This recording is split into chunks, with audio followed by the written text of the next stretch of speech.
Chavos, estamos el día de hoy en un video nuevo. El día de hoy, como ya lo leíste en el título, vamos a resolver el apartado de química de la guía oficial para UNAM Comipems 2022. Recuerda que todos estos temas los vamos a ver en el 15 Challenge que está a punto de comenzar. Así que si quieres inscribirte, te dejo por aquí el número y ahí nos vemos. Pero vamos a comenzar. Primera pregunta de química. Propiedades físicas de los líquidos. Ok. Recordemos que según el estado de agregación en el que se encuentre la materia, ¿no? O en este caso el agua, ¿verdad? Pues nosotros tendremos propiedades distintas. Si nos encontramos con sólidos, tendremos volumen y forma definida, alta fuerza de cohesión y no hay fluidez, ¿no? Si nos encontramos con líquidos, vamos a encontrar volumen definido, pero que se encuentra acoplado al recipiente que lo contiene. Entonces, respuesta correcta para la 41 sería el inciso A. Y simplemente te doy las características del gas por si las quieres anotar. Para el gaseoso, volumen y forma indefinida, difusibilidad y partículas separadas unas de otras. Pero para esta, la respuesta sería el inciso A. Volumen definido, adaptado al recipiente. 41A. 42. Un ejemplo de fenómeno químico relacionado con tu vida cotidiana es... Ok, vamos descartando cada uno de ellos. Inciso A, la evaporación del agua. Este no podría ser, porque nos encontramos, siempre que hablemos del agua, ¿verdad? Siempre que hablemos de sólido, líquido y gaseoso, no estamos hablando de cambios químicos. De hecho, se llaman estados físicos de agregación. Por lo tanto, la evaporación del agua es un cambio físico. La congelación de los alimentos. Una vez más, nos encontramos con un estado de agregación. Hablamos de congelación. La obtención de bebidas alcohólicas a partir de jugos de frutas. Respuesta correcta para la 42 sería C. Estaríamos hablando de la fermentación, que es un cambio químico. Propiedad que indica la cantidad de materia que posee un cuerpo. Respuesta correcta para la 43 sería B. Masa. Siguiente pregunta. La sustancia que resulta de la unión química de dos o más átomos en proporciones definidas son... Respuesta correcta sería el inciso A. Compuestos. A ver, los compuestos es como nosotros vamos a llamar a la unión de dos o más elementos que se unen. Por ejemplo, un compuesto sería el cloruro de sodio que conjunta cloro y sodio, ¿no? Y entonces en la conjunción de dos elementos distintos nos encontramos con un compuesto. Siguiente pregunta, 45.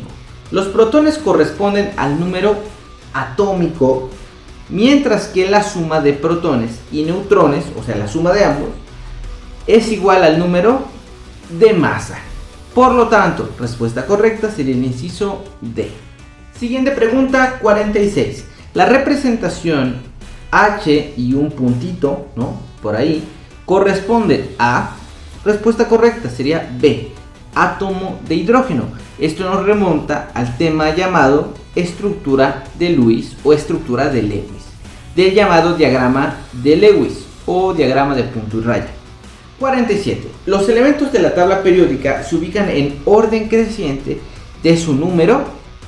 Bueno, la respuesta ideal sería de su número atómico, pero recordemos que el número atómico es lo mismo que el número de protones. Por lo tanto, la respuesta correcta sería A. Protones. Siguiente pregunta. Los elementos de los grupos 1A y 2A son metales. 49. En el compuesto cloruro de sodio, NaCl, el átomo de sodio transfiere su electrón de valencia al átomo de cloro. De esta forma se lleva a cabo un enlace. Ok, recordemos que nosotros para fines del examen tendremos tres tipos de enlaces. El enlace iónico, el enlace covalente y el enlace metálico. El enlace iónico es aquel que se produce entre un elemento metal y uno no metal. Y lo que ocurre es que existe una transferencia. Te voy a mostrar aquí una tabla que es sacada de la guía que estaremos utilizando en el 15 Challenge. Por lo tanto, respuesta correcta sería el inciso A, iónico, porque es el único en el que se lleva a cabo transferencia de electrones. Siguiente pregunta. En la ecuación química CO2 más H2 da como resultado H2CO3 se observa que los reactivos con respecto al producto, ¿qué? Bueno, la respuesta será el inciso A, se conserva. Recordemos esto, hay una regla o una ley que se llama ley de la conservación de la materia. ¿Qué quiere decir esto? Que del lado de reactivos yo voy a tener lo mismo que de productos y viceversa, del lado de productos voy a tener lo mismo del lado de reactivos. Es decir, de un lado de la flecha tengo que tener lo mismo que del otro lado de la flecha.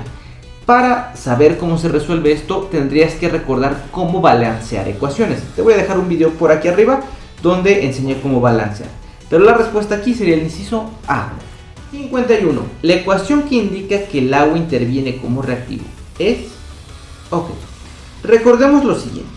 En una ecuación que deberemos balancear o que ya está balanceada, siempre tenemos dos partes. De un lado tenemos los reactivos y de otro lado tenemos los productos.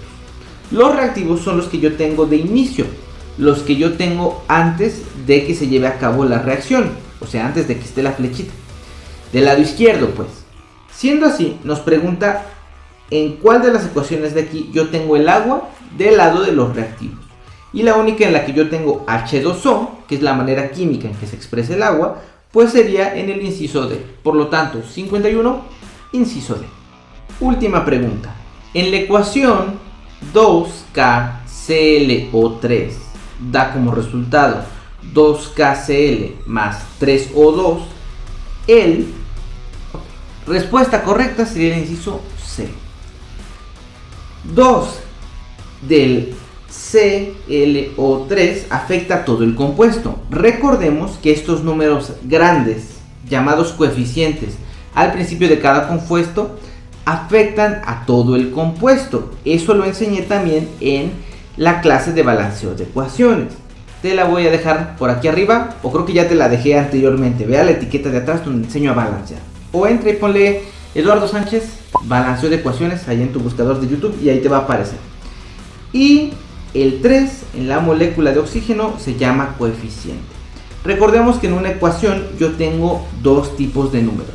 Los números grandes, que son los coeficientes y afectan a todo el compuesto, y los chiquitos, que son los llamados subíndices y representan la cantidad de átomos de cada elemento que te aparece en la ecuación.